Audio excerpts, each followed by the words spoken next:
আসসালামু আলাইকুম রহমতুল্লাহ। আলহামদুলিল্লাহ, সমস্ত প্রশংসা সেই মহারব্বুল আলমিনের জন্য যে মহারব্বুল আলমিন আমাদেরকে জুমার দিনে একত্রিত করা তৌফিক দান করেছেন। সেই মহারব্বুল আলমিনের প্রশংসা স্বরূপ আমরা পড়ি আলহামদুলিল্লাহ। অতঃপর তার প্রিয় হাবিব মুহাম্মদুর রাসূলুল্লাহ সাল্লাল্লাহু আলাইহি ওয়াসাল্লামের উপরে দুরূদ পাঠ করি। আজকের খুতবার বিষয় সেটি হলো যে শিক্ষায় ত্রুটি। এই বিষয়ের উপরে বেশ কিছু হাদিস আপনাদের সামনে পেশ করব এবং মূলত আমার বক্তব্যটা হলো মাসলা মাসাইল নিয়ে। এখানে আমি আপনাদের সম্মুখে সূরা তাওবার 108 নম্বর আয়াত তেলাওয়াত করেছি। এর সাথে আরও আয়াত আছে সূরা মায়েদার 6 নম্বর আয়াত, এরপরে বুখারী বর্ণিত হাদিস 688 নম্বর হাদিস, এরপরে 735 নম্বর হাদিস, 756 নম্বর হাদিস, এরপরে 930 নম্বর হাদিস, 931 নম্বর হাদিস, মুসলিমের 710 নম্বর হাদিস, 224 নম্বর হাদিস, 234 নম্বর হাদিস, 888 নম্বর হাদিস, আবু দাউদের 7 নম্বর হাদিস, এরপরে আবু দাউদের 167 নম্বর হাদিস। এইভাবে বেশ 20-25টা হাদিস এই বিষয়ের উপরে একত্রিত করেছি এবং কালামুল্লাহ হলে 2টি আয়াত আমি পাঠ করেছি। ইনশাআল্লাহ এই আয়াত দ্বয় এবং হাদিসকে কেন্দ্র করে আজকের এই সংক্ষিপ্ত খুতবা সমাপ্ত করব ইনশাআল্লাহ তাআলা। আমরা যে বিষয়টি আলোচনা করতে চাচ্ছি সেটা হলো শিক্ষায় ত্রুটি। মূলত আমরা এই মসজিদ নিয়েই কথা বলি। আমাদের মসজিদে আজান হয়, আজান শেষে একটি দোয়া আছে, সেই দোয়াটির মধ্যে ত্রুটি রয়েছে। সেটি হলো যে আজান শেষের দোয়া হলো যে আল্লাহুম্মা রাব্বা হাযিহি দাওয়াতি তাম্মাহ ওয়াস সালাতিল কায়িমাহ আতি মুহাম্মাদানিল ওয়াসিলাতা ওয়াল ফাদিলাহ ওয়া বা'আসহু মাকামান মাহমুদানিল্লাযী ওয়া'আদতা হাল্লাত লাহু শাফাআতি ইয়াউমাল কিয়ামাহ। আল্লাহ রাসূল সাল্লাল্লাহু আলাইহি ওয়াসাল্লাম বলছেন যে আজান শেষে যে ব্যক্তি এই দোয়াটি পাঠ করবে, আল্লাহ রসুল বলছেন হাল্লাত লাহু শাফাআতি ইয়াউমাল কিয়ামা, তাহলে তার জন্য কিয়ামতের দিন সুপারিশ করা আমার জন্য আবশ্যক হয়ে যাবে। তার মানে এই দোয়া যদি কে পাঠ করে তাহলে আল্লাহ রসুল সাল্লাল্লাহু আলাইহি ওয়াসাল্লাম বলছেন তার জন্য সুপারিশ আমি অবশ্যই করব।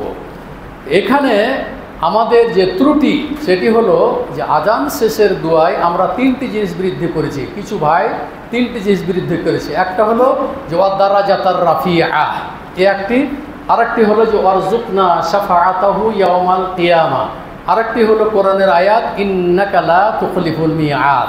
এই 3টি শব্দ এখানে যোগ করেছে দোয়ার সাথে, অথচ এই হাদিসটি যায়িফ হাদিস, এটা গ্রহণযোগ্য নয়। আবু দাউদের 132 নম্বর হাদিস, হাদিসটি হলো যায়িফ। অতএব সহিহ হাদিস যেটি বুখারী হাদিস 735 নম্বর হাদিস, এই বুখারী হাদিস অনুযায়ী আমরা সহিহ হাদিস এই দোয়াটি পাঠ করি এবং আল্লাহ রাসূল সাল্লাল্লাহু আলাইহি ওয়াসাল্লাম কী করবেন, আমাদের জন্য সুপারিশ করবেন। আরেকটি ত্রুটি হলো যে মা বোনদের উদ্দেশ্যে যেটি বলতেছি যে আজান হলে মহিলারা মাথায় কাপড় দেয়, মাথা ঢাকে। এদের কোনো শারঈ ভিত্তি নেই। মাথায় কাপড় দিবে, তার প্রয়োজন মতো সে মাথায় কাপড় দিবে। বাইরে যখন যাবে, বাড়িতে স্বামীর সামনে বা ছেলেদের সামনে মাথায় কাপড় দেওয়ার কোনো বিধান নেই। বাড়িতে উন্মুক্তভাবে থাকতে পারে, কোনো অসুবিধা নেই। কিন্তু এই আজান দিলে এই মাথায় কাপড় দিতে হবে এইরূপ শারঈ কোনো পদ্ধতি নেই, এরূপ কোনো হাদিসও নেই। তো এটি আমাদের এই আজানের ক্ষেত্রে যে সমস্ত ত্রুটিগুলো থাকে তার মধ্যে মহিলাদের ভিতরে এই ত্রুটিটা পাওয়া যায়। অতএব মা বোন যারা আমার বক্তব্য শুনছেন তারা ওই আজান দেওয়ার সময় মাথায় কাপড় দেওয়ার বিধান নেই শরীয়তে। অতএব সেখানে কাপড় আপনার স্বাভাবিকভাবে কাপড় মাথায় দিয়ে রাখবেন, এটা ঠিক আছে, কিন্তু আজান হলে যে আজানের সময় মাথায় কাপড় দিতে হবে এটি ঠিক নয়। এরপরে আমাদের এই পদ্ধতি, এই পবিত্রতা অর্জনে আমাদের অনেক ভুল ত্রুটি রয়েছে। যেমন আমরা সালাত আদায় করার পূর্বে আমরা উজু করি, তো উজু করতে গিয়ে তার আগে পবিত্রতা অর্জন করি, আমরা বাথরুমে যাই পেশাব পায়খানা করার জন্য। এরপরে কিছু সংখ্যক ভাইকে দেখা যায় যে পেশাব করার পরে ঢিলা কুলুক নিয়ে হাঁটাহাঁটি, নাচানাচি, কেঁচি মারা, এই পদ্ধতিগুলো শরীয়ত বহির্ভূত কাজগুলো, এগুলোতে শরীয়তের কোনো বিধান নেই।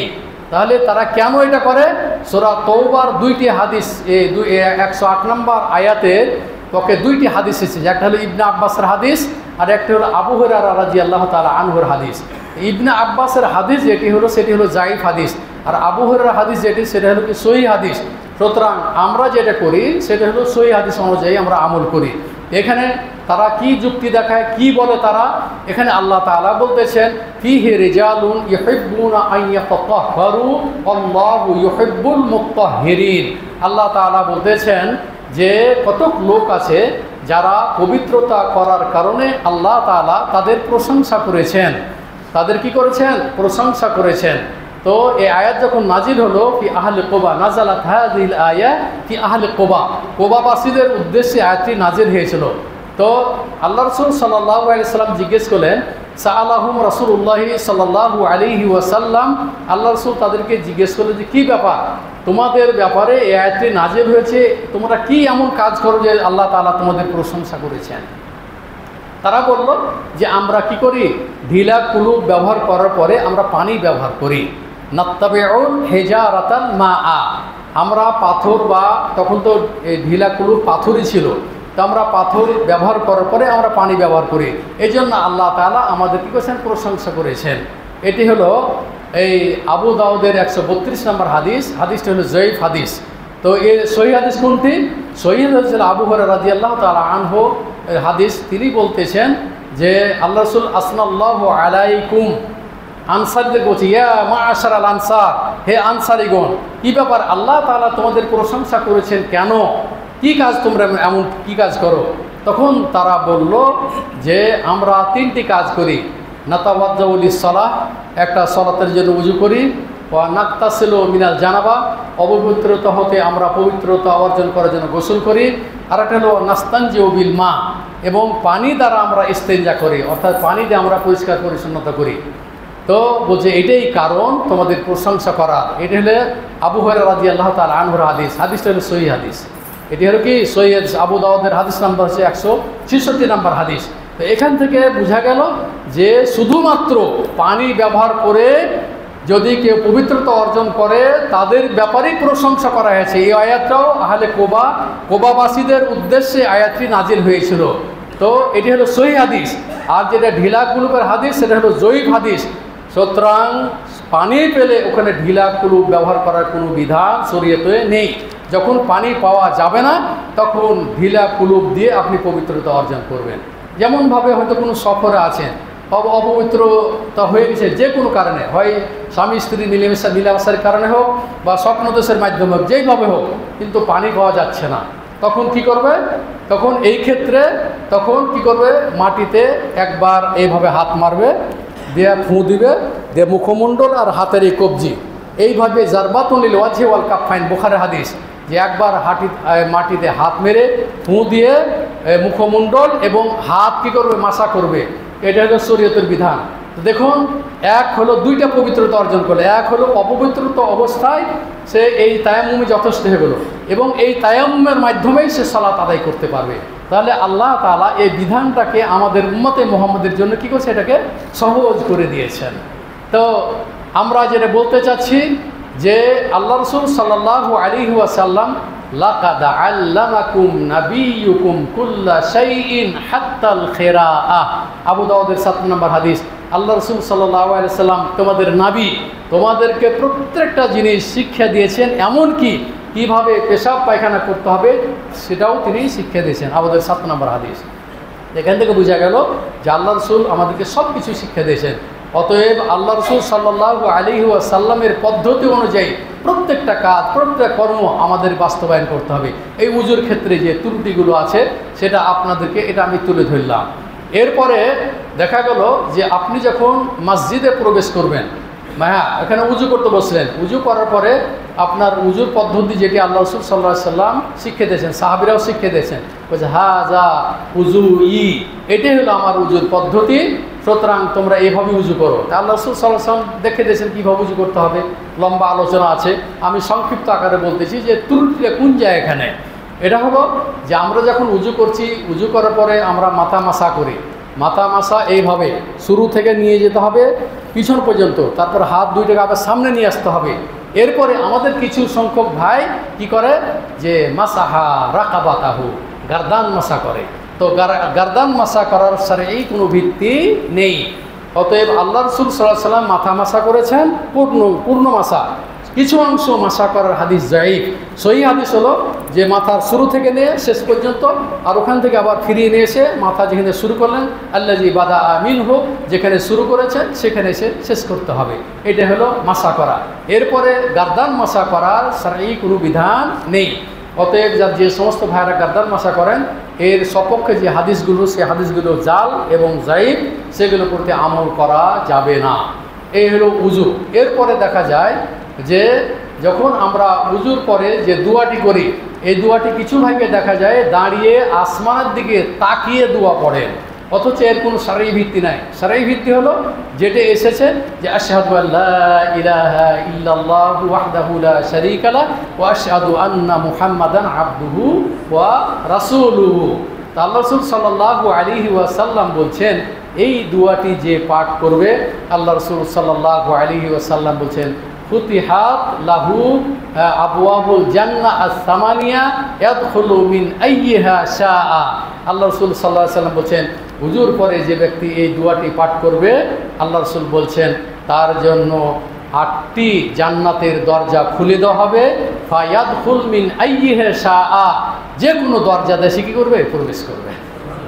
আমরা দেখুন সহিহ হাদিসগুলো আপনাদের সামনে ব্যক্ত করার উদ্দেশ্য হলো যে আমাদের আমলটা হবে সঠিক পদ্ধতিতে হতে হবে, এবং আল্লাহ রাসূল সাল্লাল্লাহু আলাইহি ওয়াসাল্লাম যেটা বলেছেন সেটাই সেই অনুযায়ী আমাদেরকে আমল করতে হবে।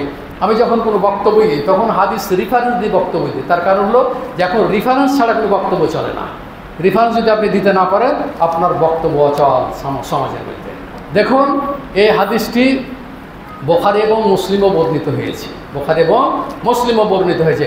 তাহলে আমরা যে পদ্ধতিতে উযু করে উযু শেষে যে দোয়াগুলি করি, এইভাবে আপনারা দোয়া করবেন।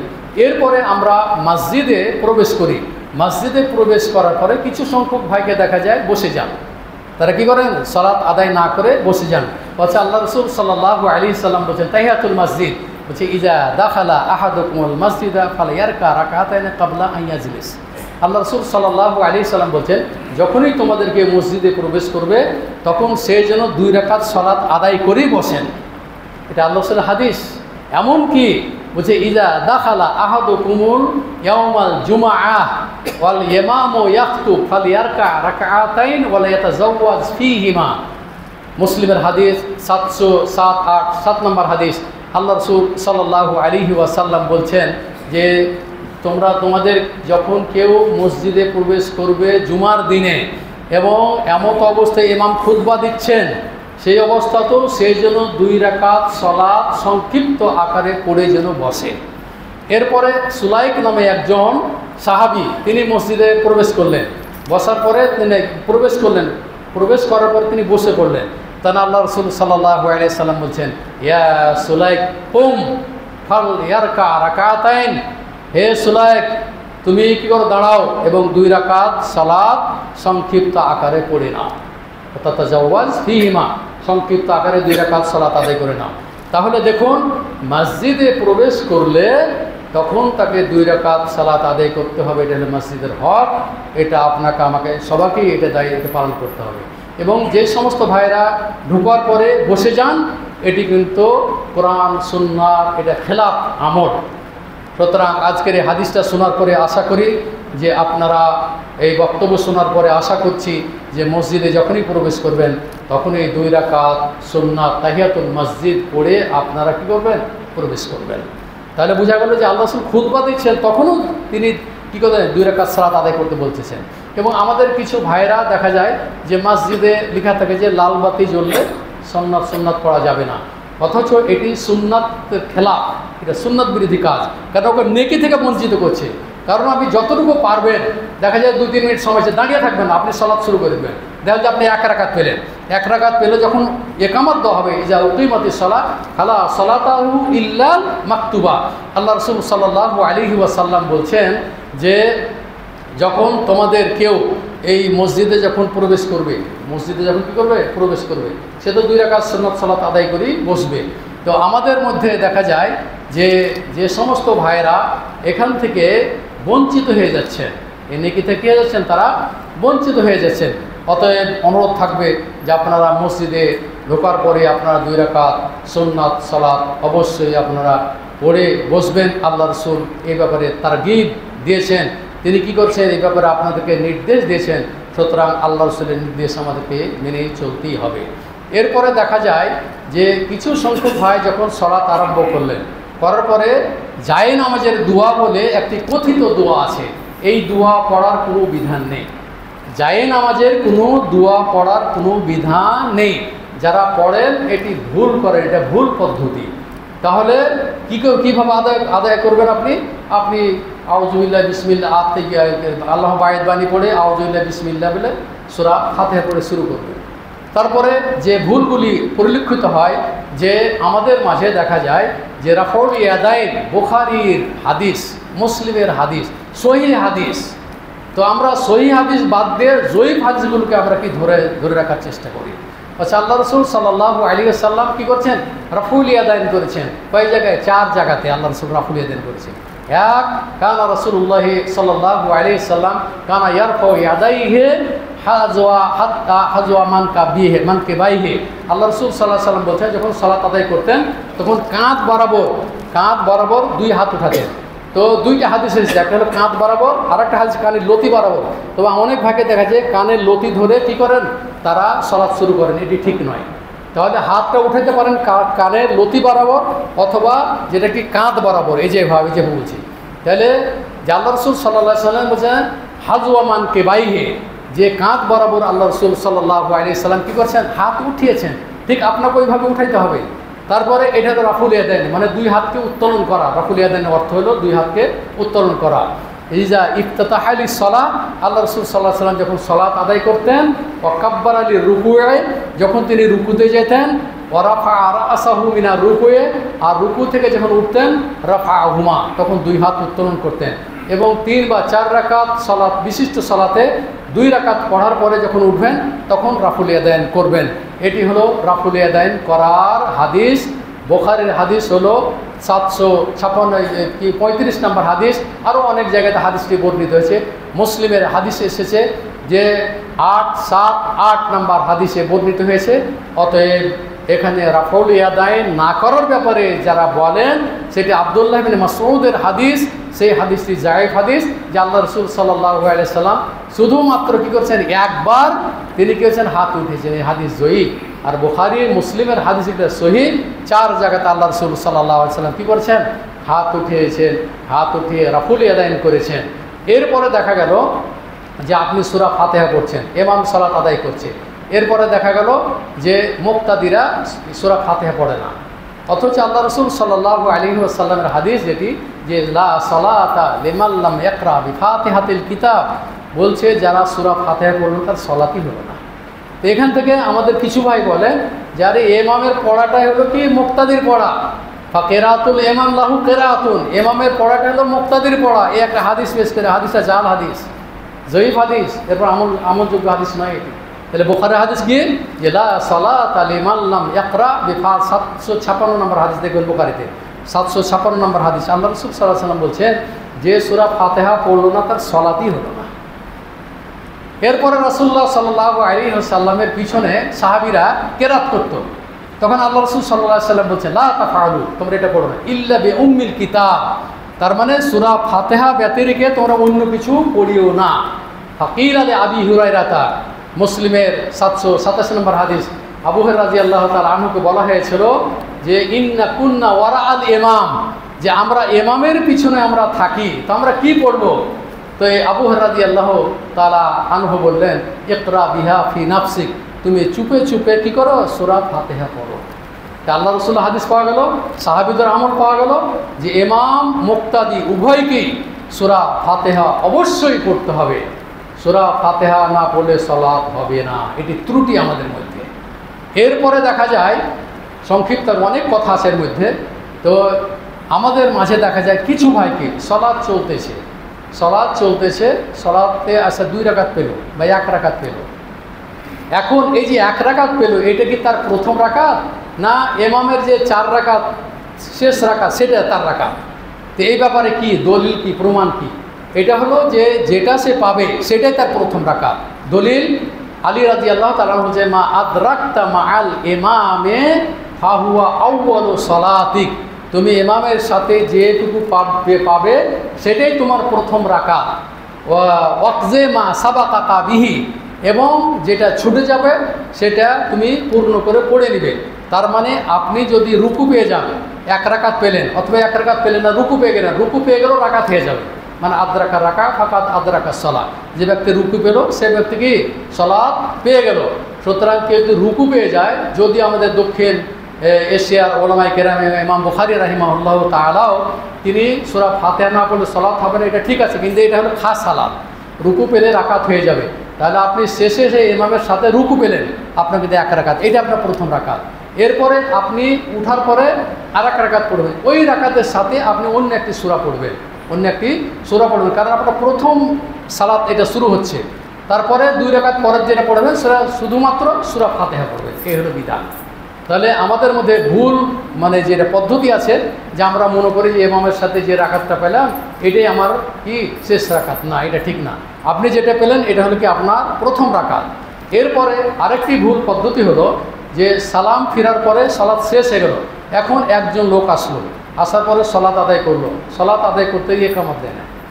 মানে উনাদের এই দলিল যে কোত্থেকে ওনারা পান এটা আমার জানা নেই, কারণ এই একামত ছাড়াই সালাত তিনি পড়তে আরম্ভ করলেন না, একামত দিয়েই পড়তে হবে। একাকি পড়েন অথবা জামাত সহকারী পড়েন, একামত দিয়েই সালাত আদায় করতে হবে।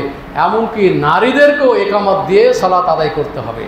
আল্লাহ রাসূল বলছেন, সল্লু কামা রাআইতুমুনি উসাল্লি, তোমরা আমাকে যেইভাবে সালাত আদায় করতে দেখছো ঠিক সেইভাবে তোমরা কী করো, সালাত আদায় করো। তো আল্লাহ রসুলের পদ্ধতি অনুযায়ী কেন আর রেজা আর নেশাও শাখায়কুর রেজাল, নারীরা হচ্ছে পুরুষদের একটি শাখা। সালাতের মধ্যে নারী পুরুষের মধ্যে যে সমস্ত ভাইরা পার্থক্য করেন কোনো পার্থক্য নেই, পদ্ধতিগতভাবে কিছু পার্থক্য আছে। সেটি হলো পুরুষেরা টাকনোর উপরে কাপড় পরিধান করে সালাত আদায় করবে, নারীরা টাকনোর নিচে কাপড় লটকে পরিধান করবে। নারীরা কি করবে, শাড়ি পরে, শুধু শাড়ি পরে সালাত আদায় হবে না, শাড়ির সাথে একটা চাদর ব্যবহার করতে হবে। তা আল্লাহ রাসূল সাল্লাল্লাহু আলাইহি সাল্লাম ওড়নাবে ইয়াজরিবনা বিখুমুরিহিন্না আলা জুয়ুবিহিন্না, সূরা নূরের 31 নম্বর আয়াত, যে নারীরা যেন তাদের বুকের উপর কাপড় দিয়েই তারা যেন চলাফেরা করে, পর্দার এটি অন্তর্ভুক্ত। কিন্তু বর্তমান যুগে সমাজে দেখা যাচ্ছে যে মেয়েরা এখন ওড়না ছেড়ে দিয়েছে, এখন গেঞ্জি প্যান্ট পরে মেয়েরা এখন দেদারসে ঘোরাফেরি করতেছে। এইটা হলো যুগে আমরা পতিত, ফিতনার যুগে আমরা পতিত হয়েছি।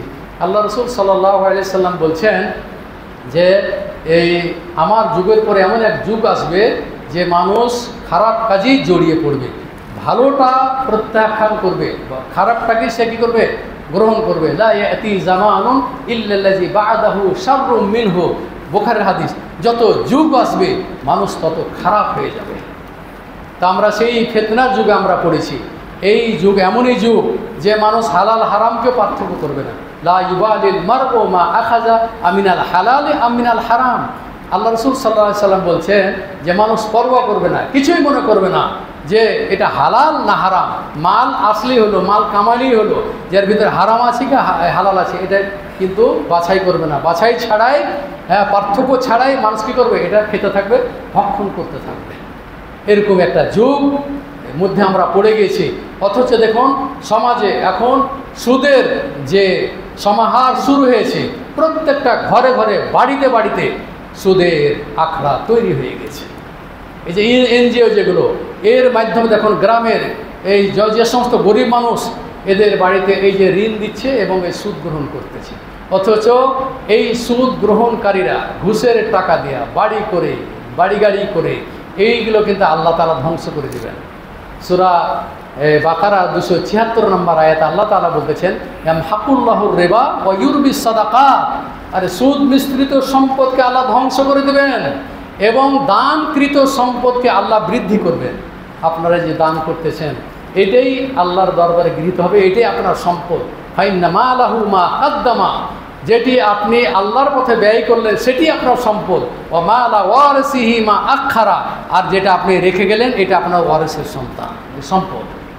তো ওয়ারেস যদি ভালো হয় আলহামদুলিল্লাহ, ওয়ারেস যদি ভালো না হয় তো ইন্নালিল্লাহ। যে আমরা করি কি, যে রাসূলুল্লাহ সাল্লাল্লাহু আলাইহি সাল্লামের পদ্ধতি, একজন আমাকে চ্যালেঞ্জ করে বলছেন আমাদের নওদাপাড়াতে যে বুকে হাত বাঁধার কোনো হাদিস নেই, আমাকে বলছে।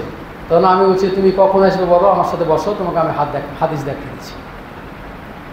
আবু দাউদের হাদিস এই 759 নম্বর হাদিস, আর সহিহ ইবনে খুজাইমার 479 নম্বর হাদিস। এবং তাকে ডাকলাম আমি বিকেলে, আসে নাই। হাদিসটা হচ্ছে এই যে বুকে হাত বাঁধার হাদিস সহিহ হাদিস। কানা ইয়াজাউ রাসূলুল্লাহি সাল্লাল্লাহু আলাইহি ওয়াসাল্লাম ইয়াদাহুল ইমনা আলা ইয়াদিহিল ইসরা ওয়া ইয়াশুদ্দু বাইনাহুমা আলা সাদরিহি। সাদর মানে হলো বুক। এটা হলো আবু দাউদের 759 নম্বর হাদিস। আল্লাহ রাসূল সাল্লাল্লাহু আলাইহি ওয়াসাল্লাম এই ডান হাতকে বাম হাতের উপর রাখতেন এবং বুকের উপরে বাঁধতেন। সাদর মানে বুকের উপর বাঁধতেন। তাহলে আল্লাহ রাসূলের হাত বাঁধার কোন জায়গায় ছিল? বুকের উপরে। এবং সহিহ ইবনে খুজাইমার যে হাদিসটি, যে কানা রাসূলুল্লাহ সাল্লাল্লাহু আলাইহি ওয়াসাল্লাম ইয়াদাহুল ইমনা আলা ইয়াদিহিল ইসরা, আল্লাহ রাসূল সাল্লাল্লাহু আলাইহি ওয়াসাল্লাম ডান হাত বাম হাতের উপর রেখে বুকের উপর কী করছেন? তিনি হাত বেঁধেছেন। তো আর বুকের নিচে হাত বাঁধার হাদিস হলে জয়ীফ হাদিস, আবু দাউদের 132 নম্বর হাদিস, জয়ীফ হাদিস, এটা গ্রহণযোগ্য হাদিস না। এমনকি নাভির ওপরে কেউ বাঁধে, এটাও হাদিস সহিহ হাদিস না। 635 এবং 636 নম্বর দুইটি হাদিস আপনার আবু দাউদে দেখবেন, এই দুইটি হাদিসই জয়ীফ হাদিস। তাহলে এখানে আমাদের ত্রুটি আছে যে সহিহ হাদিস বাদ দিয়ে আমরা জয়ীফ হাদিস উপরে কী করতেছি? আমল করতেছি। এমনকি বেশ করে যখন আম্মান আল ইমাম অফ আমিনু, ইমাম যখন আমিন বলবে তখন তোমরা আমিন বলো। তো রাফা বিহা সাউতাহু, আল্লাহ রাসূল সাল্লাল্লাহু আলাইহি ওয়াসাল্লাম কী বলছেন? উঁচু স্বরে আমিন বলেছেন, উঁচু স্বরে আমিন বলেছেন। এবং তিরমিজির 248 নম্বর হাদিসে আল্লাহ রাসূল বলেছেন মাদ্দা বিহা সাউতাহু, এবং কি তিনি খুব জোরে আমিন বলেছেন। এমনকি এসেছে হাদিস শব্দ যে আমিনের কারণে, জোরে আমিনের কারণে মসজিদ গুম গুম করে আওয়াজ হতো। তাহলে আমরা এটা করি কেন? আল্লাহ রাসূল সাল্লাল্লাহু আলাইহি ওয়াসাল্লামের শিক্ষা, লাকাদ আল্লামাকুম নাবিয়্যুকুম কুল্লা শাইইন হাত্তাল খিরাত। তোমাদের নবী তোমাদেরকে যা কিছু শিক্ষা দিয়েছেন, হ্যাঁ না, তোমাদের নবী তোমাদের সব কিছু শিক্ষা দিয়ে এমনকি পেশা পায়খানা কীভাবে করতে হবে, পেশা পায়খানার পদ্ধতি শিক্ষা দেওয়া হয়ে গেছে। এমনকি দেখা যায় যে বাথরুম তৈরি করা হয়েছে, একটা মিস্ত্রি বলছে যে আপনি এইভাবে পশ্চিমে আর পূর্ব দিকে মুখ করে বাথরুম তৈরি করলেন, এটা আমি করতে পারবো না ভাই, আসলে নামাজ পড়ে না। কিন্তু আবার এই মশলাতে ঠিক আছে, আবার খুব জোর মশলাতে বলছে এইভাবে বাথরুম করেছেন, এটা করা যাবে না, এখানে আমি বানাইতে পারবো না, বানালে আমার পাপ হবে।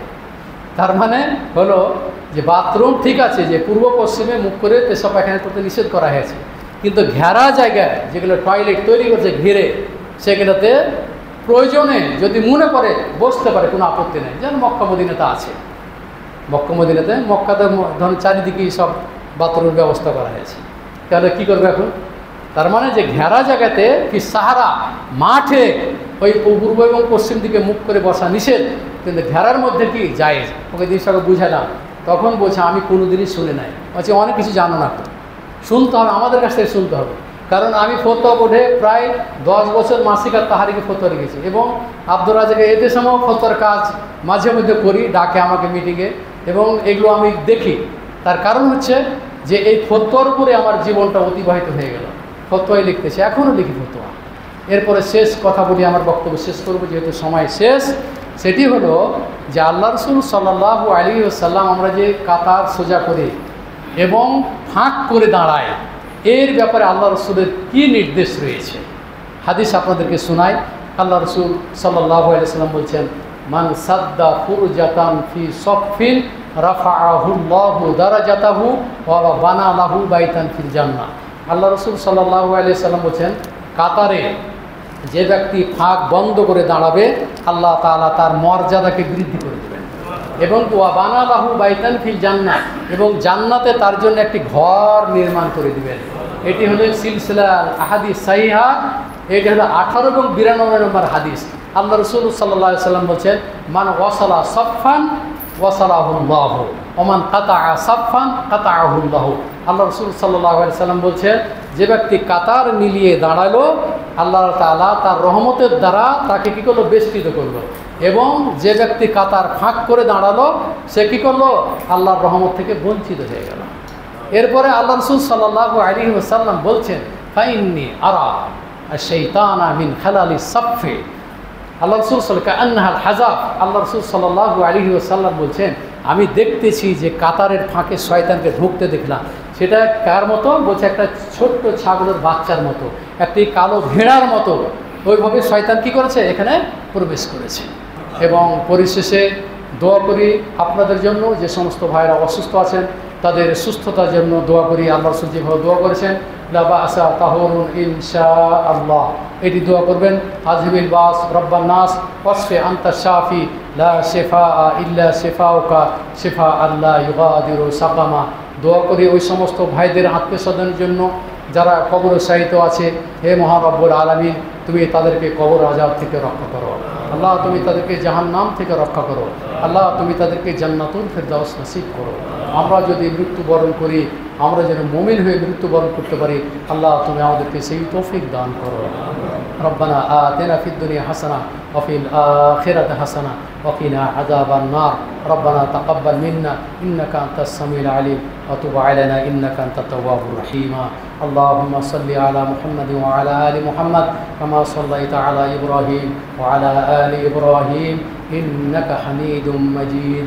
اللهم بارك على محمد وعلى آل محمد كما باركت على إبراهيم وعلى آل إبراهيم إنك حميد مجيد.